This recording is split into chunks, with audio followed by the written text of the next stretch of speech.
আসসালামু আলাইকুম। এই ভিডিওতে আমরা পড়ব বোর পরমাণু মডেল।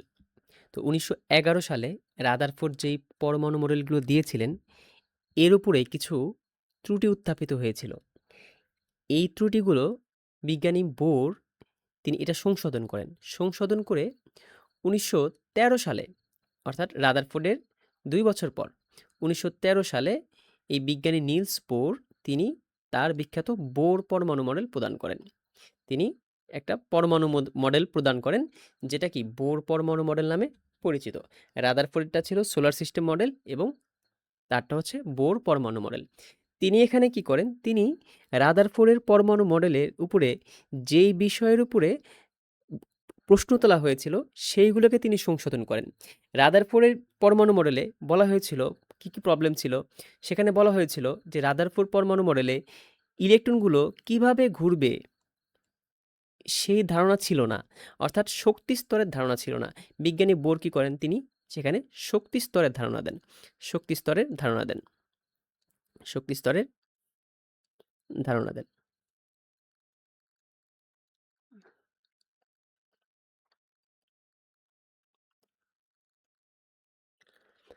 তিনি বলেন যে পরমাণুতে যে সকল ইলেকট্রন থাকে সেগুলো নিউক্লিয়াসকে কেন্দ্র করে ইচ্ছামতো যে কোনো কক্ষপথে ঘুরতে পারে না। শুধু নির্দিষ্ট ব্যাসার্ধের কতগুলো অনুমোদিত বৃত্তাকার কক্ষপথে ঘোরে। অর্থাৎ তিনি স্পষ্ট করে বলেন যে ইলেকট্রনগুলো শুধু বৃত্তাকার কক্ষপথে ঘুরবে। অনুমোদিত বৃত্তাকার কক্ষপথে ঘুরবে। এই নির্দিষ্ট ব্যাসার্ধের অনুমোদিত বৃত্তাকার কক্ষপথগুলোকে অনুমোদিত কক্ষপথ কি বলা হয়? কক্ষপথ বলা হয়, বা প্রধান শক্তিস্তর বলা হয়, বা শেল বলা হয়। শেল বলা হয়। কি বলা হয়? কক্ষপথগুলোকে প্রধান শক্তিস্তর, কক্ষপথ বা শেল এই কয়েকটা নামে ডাকা হয়। অর্থাৎ এই নির্দিষ্ট শক্তির কক্ষপথে ইলেকট্রনগুলো ঘুরবে, বা এটাকে আবার অরবিটও বলা হয়, স্থির কক্ষপথও বলা হয়। স্থির কক্ষপথে এটার আরেকটা নাম অরবিট। দেখো, এই স্থির কক্ষপথে ঘোরার সময় ইলেকট্রনগুলো কোনরূপ শক্তি শোষণও করবে না, কোনরূপ শক্তি বিকিরণও করবে না। এই কথাটা কি, যে রাদারফোর্ডের উপরে আরেকটা ত্রুটি ছিল, আরেকটা প্রশ্ন ছিল, সেটা হচ্ছে ম্যাক্সওয়েলের তত্ত্ব। ম্যাক্সওয়েলের তত্ত্ব কি বলেছিল? যে ইলেকট্রনগুলো যদি কোনো চার্জযুক্ত কণা যদি বৃত্তাকার কক্ষপথে ঘোরে, তাহলে সে আস্তে আস্তে শক্তি হারিয়ে কেন্দ্রে পতিত হবে। অর্থাৎ ম্যাক্সওয়েলের তত্ত্ব, এটা একটাই ছিল ম্যাক্সওয়েলের তত্ত্ব। ম্যাক্সওয়েলের তত্ত্ব।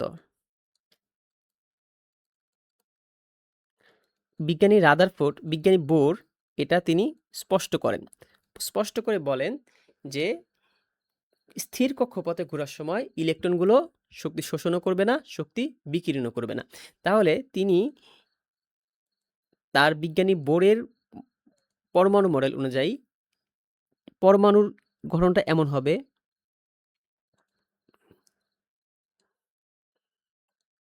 কেন্দ্রে থাকবে নিউক্লিয়াস এবং তার বাইরে নিউক্লিয়াসকে কেন্দ্র করে কয়েকটা কক্ষপথ থাকবে। কয়েকটা কক্ষপথ থাকবে। এই যেগুলো হচ্ছে কক্ষপথ। তাহলে কেন্দ্রে থাকবে হচ্ছে নিউক্লিয়াস। কেন্দ্রেরটা নিউক্লিয়াস। নিউক্লিয়াস ধনাত্মক চার্জযুক্ত।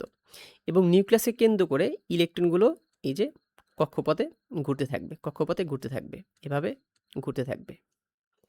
এই যে কক্ষপথ, এই কক্ষপথকে এন দ্বারা প্রকাশ করা হয়। কক্ষপথগুলোকে এন দ্বারা প্রকাশ করা হয়। কক্ষপথকে এন দ্বারা প্রকাশ করা হয়। কক্ষপথকে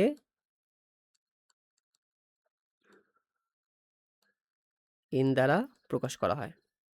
অর্থাৎ এন এর মান দ্বারা কক্ষপথ আমরা বুঝবো। এন দ্বারা প্রকাশ করা হয়।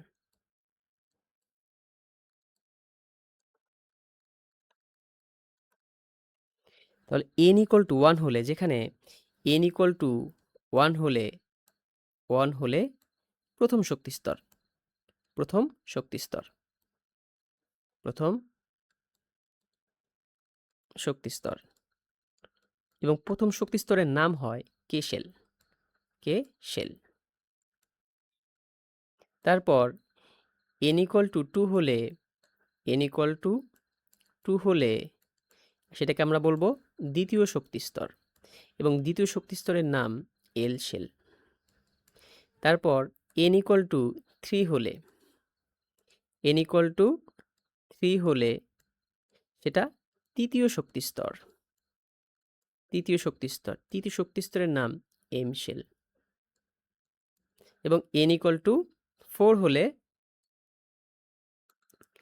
n ইকুয়াল টু 4 হলে সেটা চতুর্থ শক্তি স্তর এবং তার নাম এন শেল। এভাবে ও আসবে পঞ্চম শক্তি স্তর এভাবে। তাহলে কি ১ নাম্বার মডেল যেটা ছিল, বোরের পরমাণু মডেলে ১ নাম্বারটা ছিল হচ্ছে যে ইলেকট্রনগুলো নিউক্লিয়াসকে কেন্দ্র করে কয়েকটা স্থির কক্ষপথে ঘুরবে এবং এদের শক্তিও নির্দিষ্ট থাকবে এবং যতক্ষণ ইলেকট্রনগুলো ঘুরবে ততক্ষণ সে শক্তি শোষণও করবে না, শক্তি বিকিরণও করবে না। ফলে ম্যাক্সওয়েলের তত্ত্ব এখানে প্রশ্নটা এখানে আসবে না। আচ্ছা, তারপর তিনি বলেন বোর মডেল অনুসারে কোনো শক্তি স্তরে ইলেকট্রনের কৌণিক ভরবেগ। কৌণিক ভরবেগ কি? কৌণিক ভরবেগ হচ্ছে, ধরো এটা একটা পরমাণু।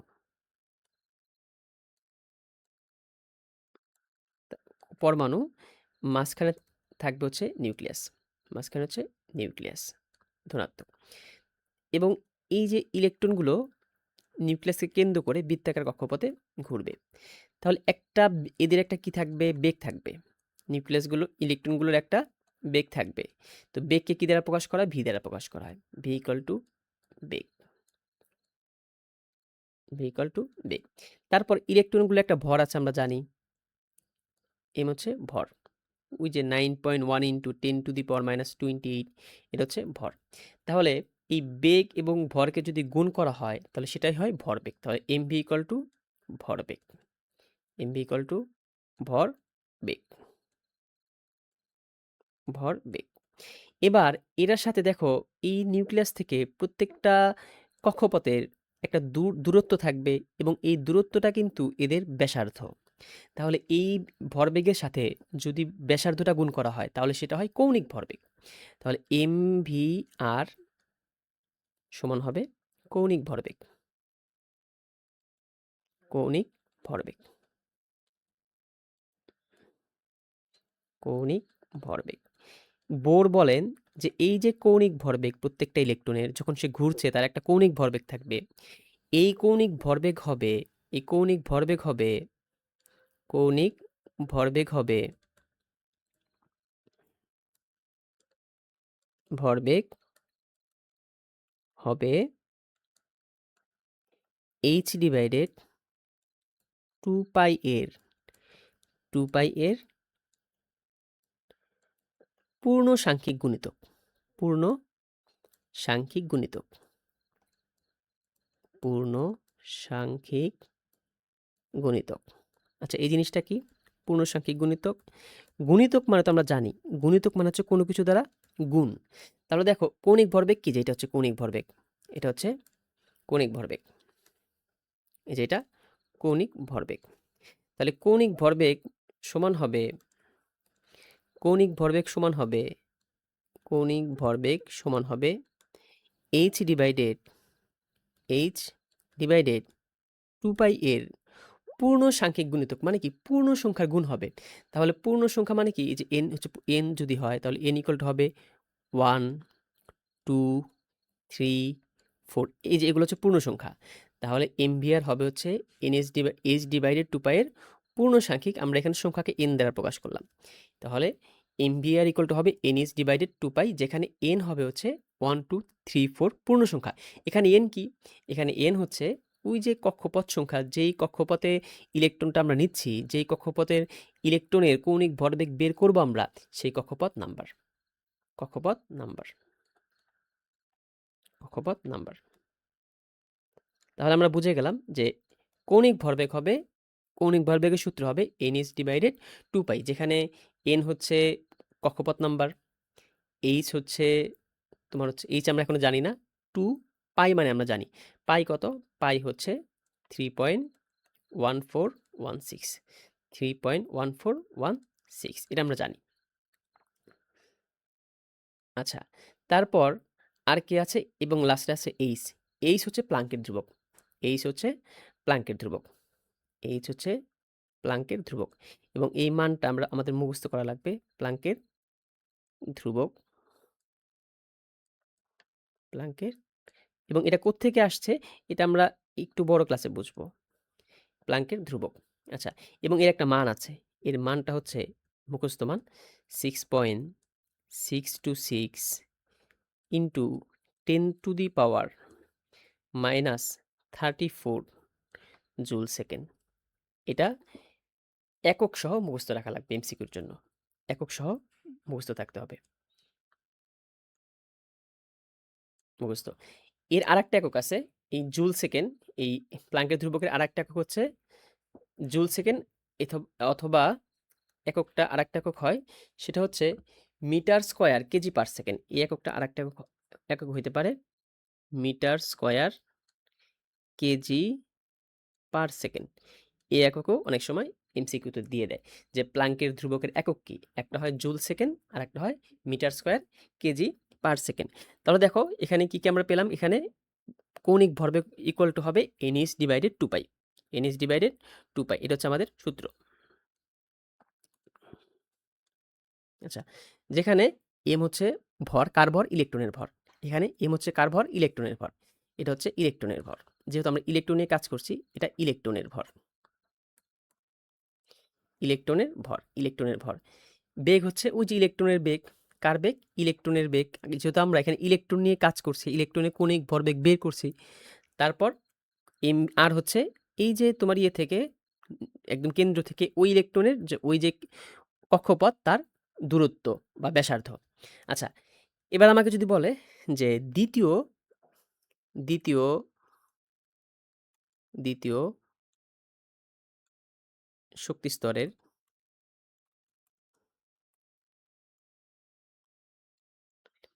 স্তরের ইলেকট্রনের কৌণিক ভরবেগ কত? কৌণিক ভরবেগ কত? কৌণিক ভরবেগ কত? ভরবেগ কত? তা আমরা কি জানি কি? আমরা জানি হচ্ছে mvr ইকুয়াল টু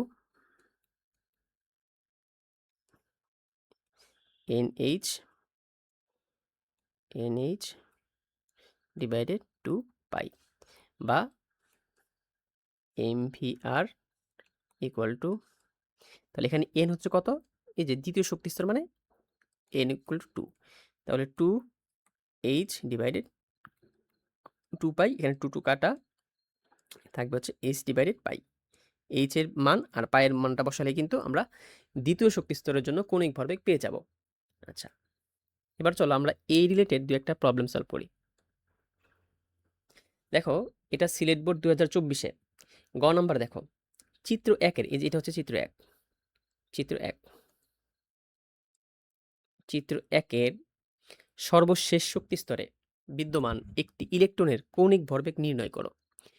তাহলে সর্বশেষ শক্তি স্তর কোনটা? দেখো এটা হচ্ছে 1 নাম্বার, 2 নাম্বার, 3 নাম্বার, 4 নাম্বার, কে এল এম এন। তাহলে সর্বশেষ শক্তি স্তর এখানে 4 number.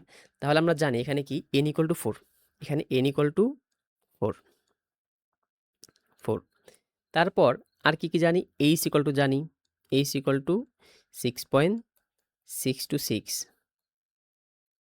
Into 10⁻⁻34 joule second, joule second.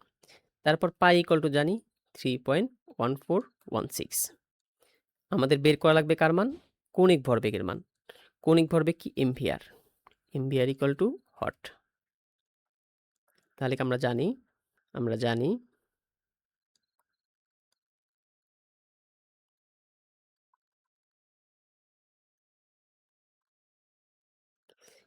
কৌণিক ভরবেগ বা mvr ইকুয়াল টু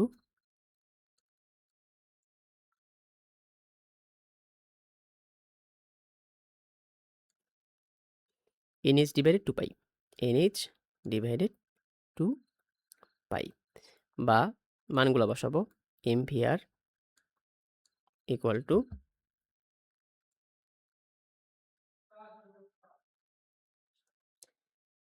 n এর মান কত? n এর মান হচ্ছে 4 ইন্টু h এর মান কত? এইটা প্লাঙ্কের ধ্রুবকের মান হচ্ছে 6.626 ইন্টু 10⁻³ এবং 2 ইন্টু পায়ের মান হচ্ছে 3.1416। তাহলে এটা ক্যালকুলেশন করলে আমরা কণিক ভরবেগের মানটা পেয়ে যাব। mvr ইকুয়াল টু, এবং এটা ক্যালকুলেশন করলে আসবে 4.218 ইন্টু 10⁻³ জুল সেকেন্ড। আচ্ছা, তো এটা হচ্ছে আমাদের কণিক ভরবেগের মান আসবে।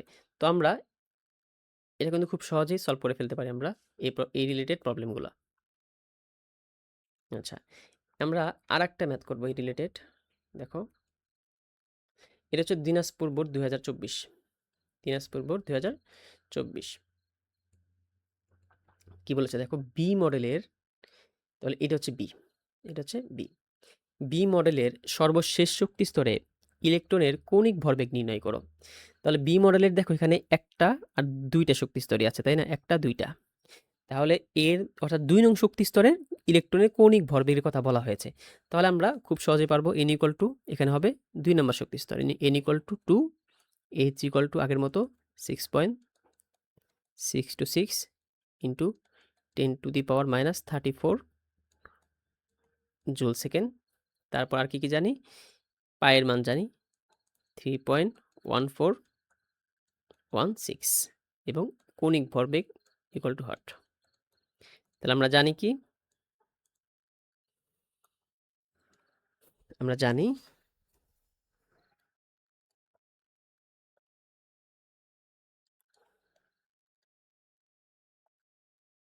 জানি কৌণিক ভরবেগ mvr ইকুয়াল টু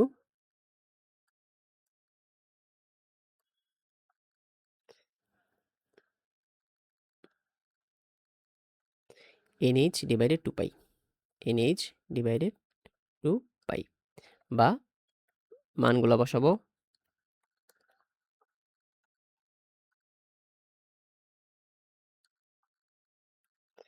2 ইন্টু প্লাঙ্কের ধ্রুবক হচ্ছে 6.626 ইন্টু 10⁻³ ডিভাইডেড 2 ইন্টু 3.1416। এখানে 2 কাটা, এটার রেজাল্ট আসবে 2.109 ইন্টু 10⁻³ জুল সেকেন্ড। তো এটা হচ্ছে এর কৌণিক ভরবেগের মান, 2 নং শক্তি স্তরের জন্য কৌণিক ভরবেগের মান। আচ্ছা, এরপর চলো বোর পরমাণু মডেলের আরেকটা। দেখো যে কোনো প্রধান শক্তি স্তরে ইলেকট্রন ঘোরার সময় ইলেকট্রনের কোনো শক্তি শোষিত বা বিকিরিত হয় না। তবে ইলেকট্রন যদি নিম্ন শক্তি স্তর থেকে উচ্চ শক্তি স্তরে যায় তখন শক্তি শোষিত হয়। আবার যদি ইলেকট্রন উচ্চ শক্তি স্তর থেকে নিম্ন শক্তি স্তরে যায় তখন শক্তি বিকিরিত হয়। আচ্ছা, ধরো আমরা একটা পরমাণু আঁকি।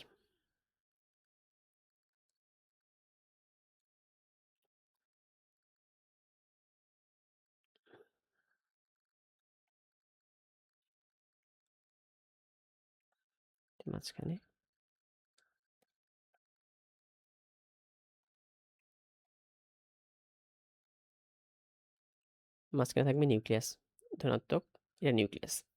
তাহলে ধরো এখান দিয়ে ইলেকট্রন থাকবে। ধরো একটা ইলেকট্রন এখানে আছে। এই ইলেকট্রনগুলো যখন একই শক্তি স্তরে থাকবে তখন সে শক্তি শোষণও করবে না, শক্তি বিকিরণও করবে না। ধরো একটা ইলেকট্রন এই উঁচু শক্তি স্তর থেকে এই যে নিচু শক্তি স্তরে আসলো। তাহলে আমরা জানি উপর থেকে নিচে নামলে কি হয়, শক্তি পাওয়া যায়।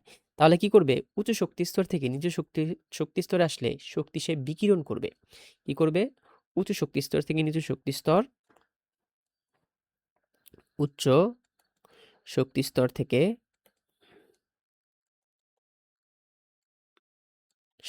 থেকে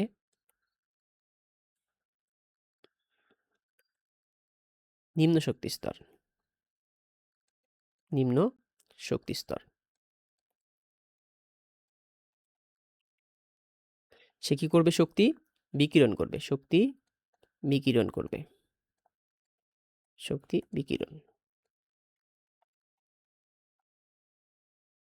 শক্তি বিকিরণ করবে। আবার ধরো এখানে ইলেকট্রনটা সে উচ্চ শক্তি স্তরে আসলো। যেখানে আসলো। তাহলে যদি নিম্ন শক্তি স্তর থেকে উচ্চ শক্তি স্তরে আসে, তাহলে নিচু থেকে উঁচুতে উঠতে এনার্জি দেওয়া লাগে, তাই না? এনার্জি খরচ হয়। তাহলে সে শক্তি শোষণ করবে। কি করবে? নিম্ন শক্তি স্তর থেকে নিম্ন শক্তি স্তর থেকে উঁচু শক্তি স্তর। উঁচু শক্তি স্তর।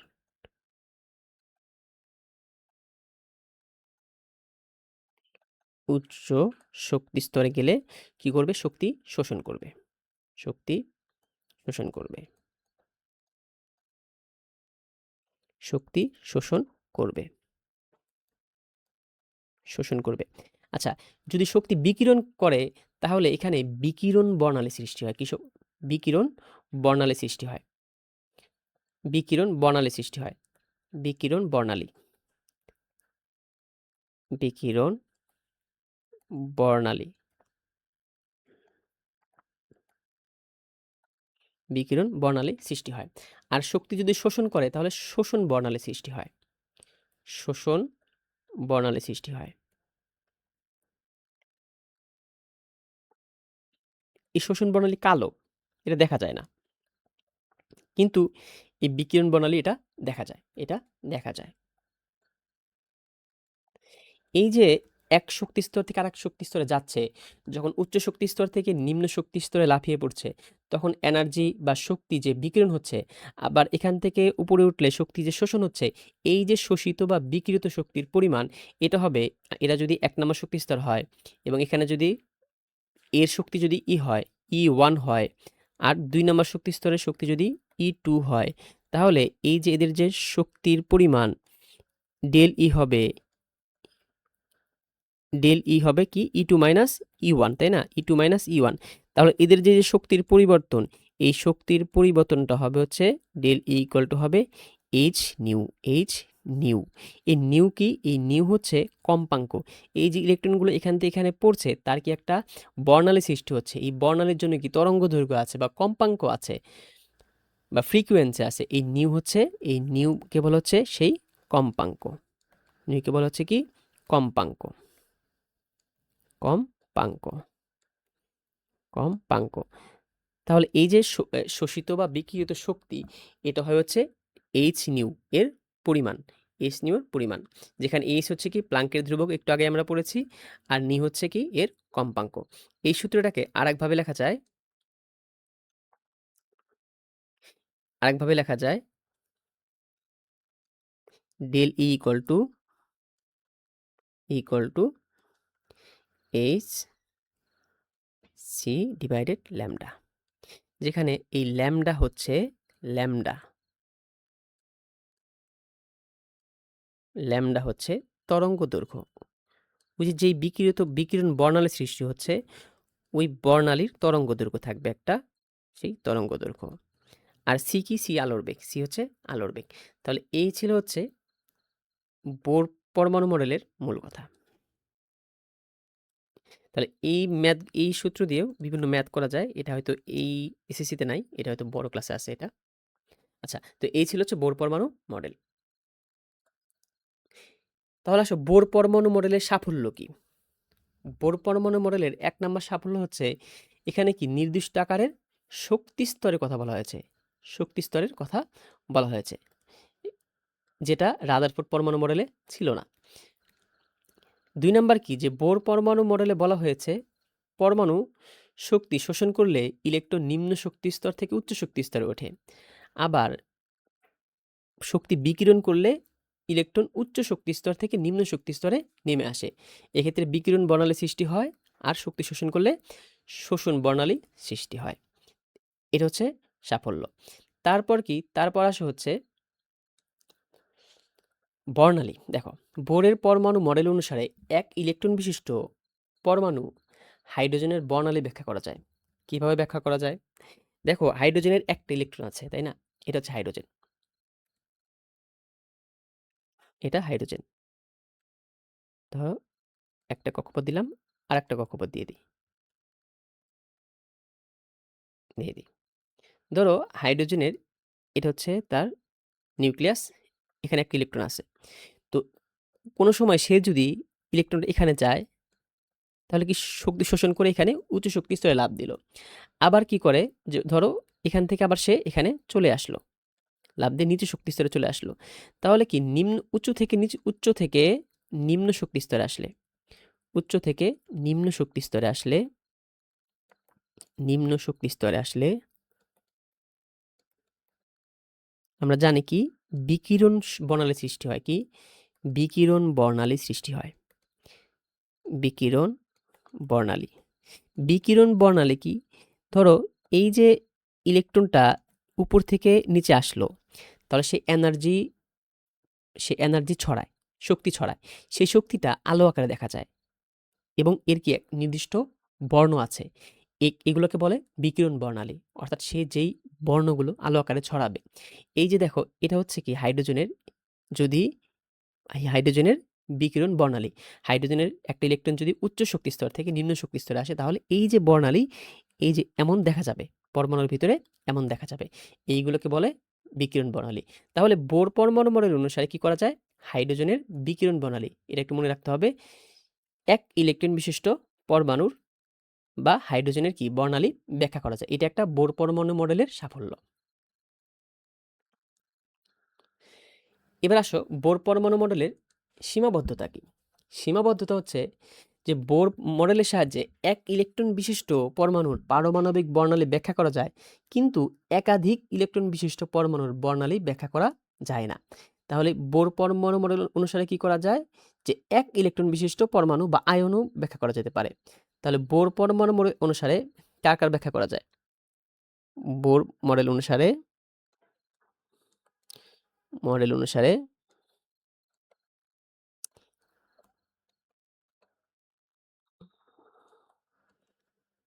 এক ইলেকট্রন বিশিষ্ট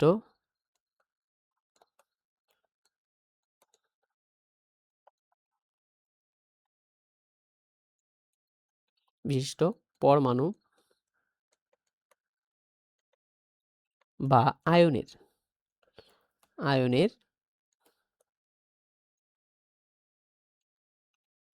বর্ণালী ব্যাখ্যা করা যায়। বর্ণালী ব্যাখ্যা করা যায়।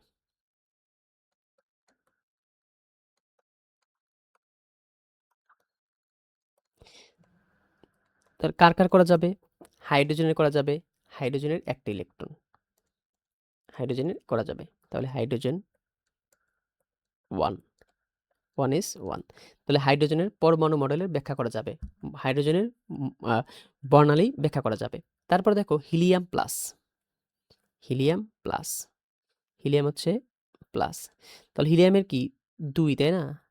সে 2 নাম্বারে, তাহলে এক প্লাস মানে একটা ইলেকট্রন চলে গেছে, তাহলে এটা 1s1। তাহলে হিলিয়াম প্লাসের বর্ণালী ব্যাখ্যা করা যাবে। মোট কথা কি, যে পরমাণু বা আয়নে একটা ইলেকট্রন আছে, বোর পরমাণু মডেল তার বর্ণালী ব্যাখ্যা করতে পারে। তারপর লিথিয়াম 2 প্লাস এর ব্যাখ্যা করতে পারবে। লিথিয়াম 2 প্লাস, কারণ লিথিয়াম 3 নাম্বারে আছে, 3টে ইলেকট্রন, তাহলে 2টা চলে গেছে, তার মানে একটা। তো এইভাবে বোর পরমাণু মডেল কি করে? বোর পরমাণু মডেল এক ইলেকট্রন বিশিষ্ট পরমাণু বা আয়নের বর্ণালী ব্যাখ্যা করতে পারে, কিন্তু একাধিক ইলেকট্রন বিশিষ্ট পরমাণু বা আয়নের বর্ণালী ব্যাখ্যা করতে সে পারে না। তাহলে ধরো হিলিয়াম আছে, হিলিয়ামের ভিতরে কি আছে? 2টা ইলেকট্রন আছে, হিলিয়াম 2, 1s2। তাহলে কি করে পারবে সে? এর বর্ণালী ব্যাখ্যা করতে পারবে না। এটা হচ্ছে বোর পরমাণু মডেলের সীমাবদ্ধতা, বর্ণালী ব্যাখ্যা করতে পারে না, ব্যাখ্যা করতে পারে না।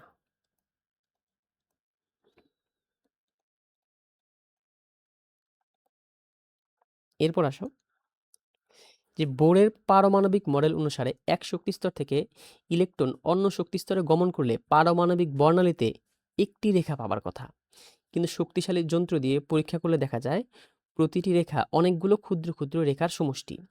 এই যে প্রতিটি রেখা কেন অনেকগুলো ক্ষুদ্র ক্ষুদ্র রেখার সমষ্টি হয়, বোর সেটার ব্যাখ্যা করতে পারে না। দেখো এই যে এটা হাইড্রোজেনের, এটা হচ্ছে হাইড্রোজেনের বর্ণালী। যে হাইড্রোজেনের একটা ইলেকট্রন যদি অন্য শক্তি স্তরে যায়, তাহলে এই বর্ণালীগুলো ব্যাখ্যা হয়। বোর বলেছিলেন যে এখানে একটা রেখা পাওয়া যাবে এখানে, কিন্তু আমরা যদি একটু এখানে ভালো করে দেখি, এখানে আমরা অনেকগুলো ক্ষুদ্র, ক্ষুদ্র রেখা দেখতে পাবো। অনেকগুলোই দেখো, অনেকগুলো রেখা দেখা যাচ্ছে। বোর এটার ব্যাখ্যা করতে পারে নাই। তারপর কি? যে বোরের পরমাণু মডেল অনুসারে পরমাণুতে শুধু বৃত্তাকার কক্ষপথ বিদ্যমান। কিন্তু পরে প্রমাণিত হয়েছে পরমাণুতে ইলেকট্রন শুধু বৃত্তাকার কক্ষপথেই নয়, উপবৃত্তাকার কক্ষপথেও ঘোরে। এখানে কি বলেছে? বোর পরমাণু মডেলে শুধু কি বলা হয়েছে? শুধু প্রধান শক্তি স্তরের কথা বলা হয়েছে।